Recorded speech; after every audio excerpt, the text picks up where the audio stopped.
नमस्कार दोस्तों, मैं आपको चाणक्य नीति के वो 6 नियम बताऊंगा जिनका इस्तेमाल करके आप अपने बड़े से बड़े दुश्मन को मात दे सकते हैं। अब देखिए, सबसे पहली चीज़ तो आप ये समझिए कि दुनिया में किसी को भी अपना दुश्मन नहीं मानना चाहिए, पर साथ साथ किसी को अपना दोस्त भी नहीं मानना चाहिए, क्योंकि दुनिया में जितने भी लोग होते हैं केवल और केवल अपने मतलब के लिए आपसे मिलते हैं, आपसे अलग हो जाते हैं, आपसे अच्छे संबंध रखते हैं या फिर आपको नुकसान पहुंचाते हैं। और ऐसा इसलिए होता है क्योंकि दुनिया के सारे रिश्ते नाते या तो लेन देन पर या फिर लेन देन की उम्मीद पर टिके हुए होते हैं। कोशिश बस केवल इस बात की जाना चाहिए कि किसी भी इंसान से डील करते समय किसी भी हालत में हमारा कोई नुकसान नहीं होना चाहिए, और अगर संभव हो तो सामने वाले का भी नुकसान नहीं होना चाहिए। हम इस बात को कभी भी नहीं चाहते कि सामने वाले को किसी भी परिस्थिति में हमारी वजह से कोई नुकसान हो, पर अगर परिस्थिति कुछ इस तरह की बन पड़े कि हम में और सामने वाले में से कोई एक ही जिंदा रह सकता है, तो फिर हमारी मजबूरी यह है कि जिंदा तो फिर हमें ही रहना पड़ेगा। पिछले 1-1.5 मिनट में मैंने जो कुछ भी बोला है, आचार्य चाणक्य ने अपने जीवन में जितना कुछ भी लिखा है यह उसका सार था। परेशानी असल में ये रहती है कि दुनिया में ज़्यादातर लोग जो आपको मिलते हैं, आप माने या नहीं माने, आपसे ज़्यादा शक्तिशाली ही होते हैं। बहुत ही कम लोग ऐसे होते हैं जो आपके ही बराबर के होते हैं, और पूरी की पूरी दुनिया में लगभग नहीं के बराबर ही ऐसे लोग होते हैं जिन्हें अगर आप नुकसान पहुंचाओ तो वह बदले में आपका कुछ भी नहीं बिगाड़ पाए। और इसीलिए आचार्य चाणक्य ने 6 तरीके बताए हैं, और ऐसे तरीके बताए हैं जिनका इस्तेमाल असल में इसलिए किया जाता है ताकि हम अपने से ज़्यादा ताकतवर, हमारे से बराबर ताकतवर और हमसे कम ताकतवर तरह के लोगों के साथ इस तरह के संबंध बना सकें जिनसे अगर फ़ायदा हो तो हमें सबसे ज़्यादा हो, और अगर नुकसान हो तो सबका हो, बहुत बुरी तरह से हो पर हमारा नुकसान ना हो या सबसे कम हो। और यह 6 तरीके जो हैं वह कुछ इस प्रकार हैं। पहला है संधि, दूसरा है विग्रह, तीसरा है आसन, चौथा है ज्ञान, पांचवा है संश्रय एवं छठा है द्वैधी भाव। आइए अब शुरू करते हैं। अगर आप भी तैयार हैं तो चैनल को सब्सक्राइब करके गहरी सांस ले लीजिए। सबसे पहला तरीका होता है संधि। देखिए, ना तो सभी लोगों से जीता जा सकता है और ना ही सभी लोगों से लड़कर ही रहा जा सकता है, इसलिए अपने से ज़्यादा ताकतवर, अपने बराबर ताकतवर और अपने से कम ताकतवर लोगों के साथ अच्छे संबंध बनाकर रखना चाहिए, और साम और दाम का इस्तेमाल करके यानी कुछ भी करके कोई ना कोई ऐसा रास्ता ज़रूर निकालना चाहिए जिसमें सामने वाले की भी और हमारी भी संतुष्टि हो जाए और दोनों का काम शांति से होता रहे। इस चीज़ को भी समझिए कि आप चाहे कितने भी ताकतवर क्यों ना हो और चाहे सामने वाले को चींटी की तरह क्यों ना मसल सकते हो, तो भी आपको इस बात की कोशिश हमेशा करना चाहिए कि जो कुछ भी मामला है शांति से निपट जाए। इस चीज़ को ज़रा सा एग्जाम्पल से समझकर भी देख लीजिए। देखिए, भगवान श्री कृष्ण कौरवों के पास संधि प्रस्ताव लेकर गए थे, और इसकी सबसे बड़ी वजह ये थी कि एक तो उनके पास शकुनी और कनक जैसे भारी कूटनीतिज्ञ थे, दूसरी चीज़ ये थी कि दुर्योधन अपने समय का सर्वश्रेष्ठ गदाधर था, और तीसरी चीज़ ये थी कि उसकी तरफ से 5-5 अमर लोग युद्ध करने वाले थे।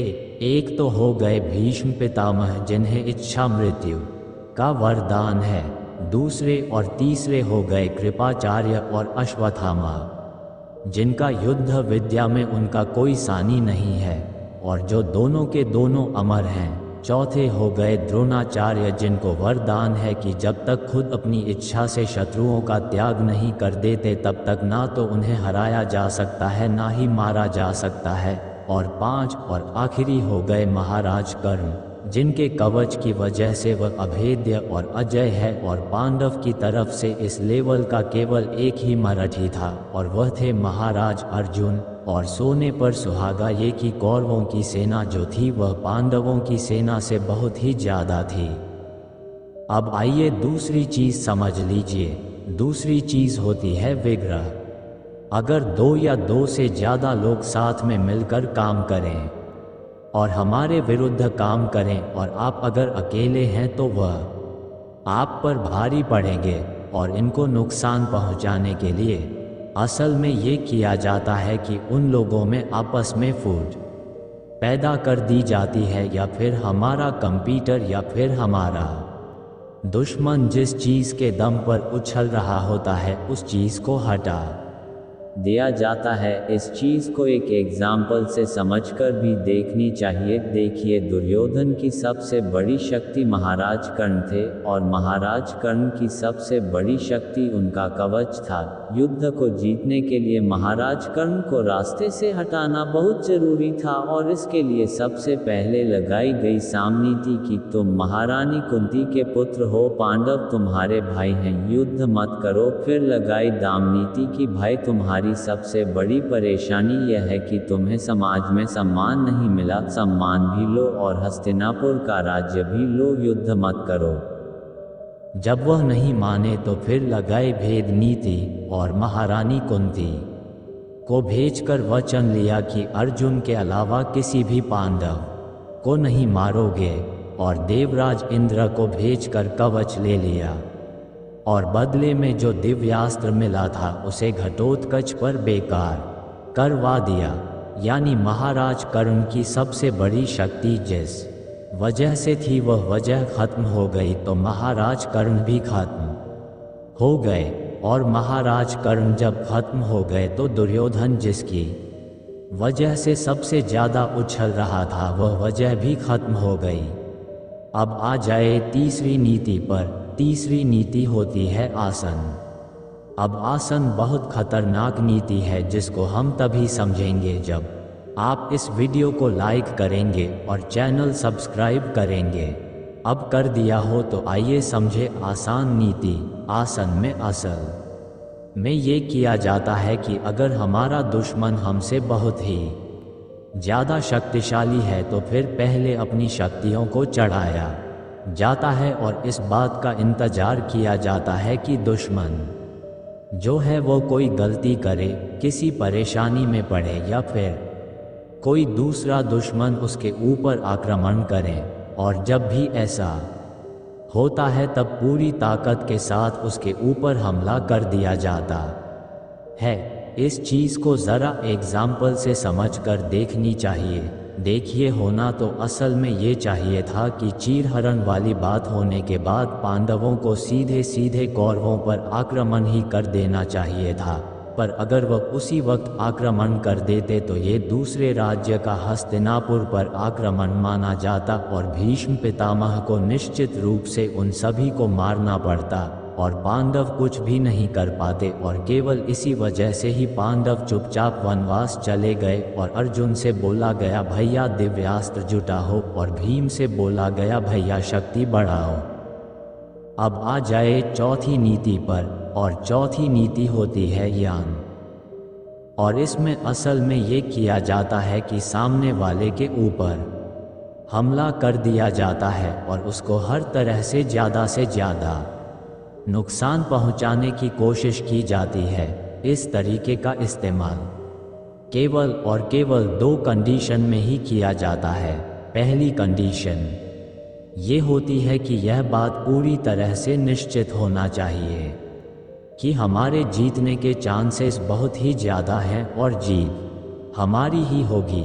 दूसरी कंडीशन कहती है कि अगर हम खुद से हमला नहीं करते तो या तो हमारी जान जाएगी या फिर बहुत ही भारी नुकसान हो जाएगा।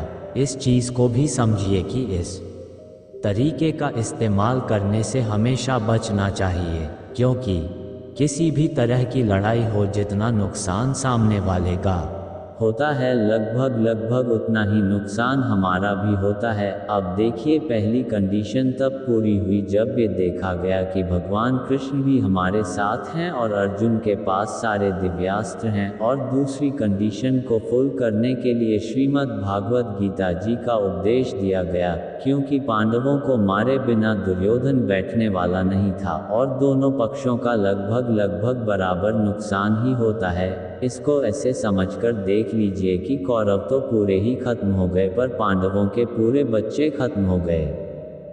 अब आ जाए पांचवें नीति पर, और पांचवें नीति होती है संश्रय, और इसका इस्तेमाल असल में तब किया जाता है जब आपका शत्रु आपसे बहुत ही ज़्यादा शक्तिशाली हो और आप कुछ भी करके उसका कुछ भी नहीं बिगाड़ सकते हो। अब देखिए, संश्रय के दो तरीके होते हैं, जिसमें से पहला तरीका ये होता है कि जो कोई भी आपका इस तरह का शत्रु है उसी की शरण में चले जाओ और उसको ये बोलो कि आज से आप मेरे स्वामी हो और मैं आपका दास, जो भी आप बोलेंगे मैं बिल्कुल वही करूँगा, और उसकी शरण में रहते रहते उसकी जड़ें खोदते चले जाऊँ। इसका सबसे सटीक उदाहरण है महाराज शकुनी का, जिनके पिता और 9 भाइयों को महाराज धृतराष्ट्र ने एक एक करके भूखा रखकर मरवा दिया था, जिसके बाद महाराज शकुनी ने ये शपथ ली थी कि जिस तरह से मेरे पिता को उनके एक एक पुत्र की मृत्यु का समाचार हर दिन मिलता है, बिल्कुल इसी तरह से ही धृतराष्ट्र को भी मिलेगा। संश्रय का दूसरा तरीका ये होता है कि वो शत्रु जो आपसे बहुत ही ज़्यादा शक्तिशाली है, उसको खत्म करने के लिए उससे भी ज़्यादा शक्तिशाली व्यक्ति के पास जाते हैं और उससे ये कहते हैं कि मैं आपकी शरण में आया हूँ, आप जो बोलेंगे मैं वह करूँगा, बस इसका नाश कर दो। अब देखिए, हुआ असल में ये था कि लाक्षागृह की घटना के बाद पांडवों को ये बात बहुत अच्छी तरह से समझ में आ गई थी कि भीष्म पितामह, महात्मा विदुर और द्रोणाचार्य प्रेम तो बहुत करते हैं पर आशीर्वाद के अलावा और कुछ भी नहीं दे सकते, और इसलिए भगवान कृष्ण के पराक्रम को देखते हुए वह सब उनके पास गए और जाकर सीधे सीधे बोल दिया, अब सौंप दिया, इस जीवन का सब भार तुम्हारे हाथों में है, जीत तुम्हारे हाथों में और हार तुम्हारे हाथों में। अब आ जाए छठी नीति पर, और छठी नीति होती है द्वैत भाव, और इसमें असल में ये किया जाता है कि अपने शत्रुओं से इस तरह का व्यवहार किया जाता है जिससे शत्रु को ये लगे कि फ़ायदा हो रहा है पर उससे नुकसान होता है, और अपने मित्र से इस तरह का व्यवहार करना जिससे सबको लगे कि नुकसान हो रहा है पर उससे फ़ायदा होता हो। अब देखिए, भगवान श्री कृष्ण ने कंडीशन ये रखी भी कि या तो मेरी सेना को ले लो या फिर मुझे ले लो, पर मैं युद्ध नहीं करूँगा। पर ज़रा सा विचार करके देखिए कि युद्ध के किसी भी समय अगर भगवान कृष्ण अपने सैनिकों से ये कहते कि ऐसा करो, कौरवों को मारना शुरू करो, तो भगवान कृष्ण के सैनिक जो कौरवों की तरफ से लड़ रहे थे किसकी सुनते? ये हो गई एक चीज़।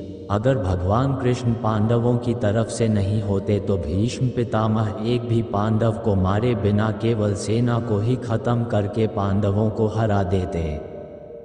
दोस्तों, यह वीडियो अपने किसी ऐसे इंसान के साथ शेयर करना जो आपका बहुत खास हो, क्योंकि आप अकेले आगे बढ़ना चाहोगे तो कभी नहीं बढ़ पाओगे। मैंने आपकी मदद करने की कोशिश की, अब आप बाकियों की कीजिए। धन्यवाद।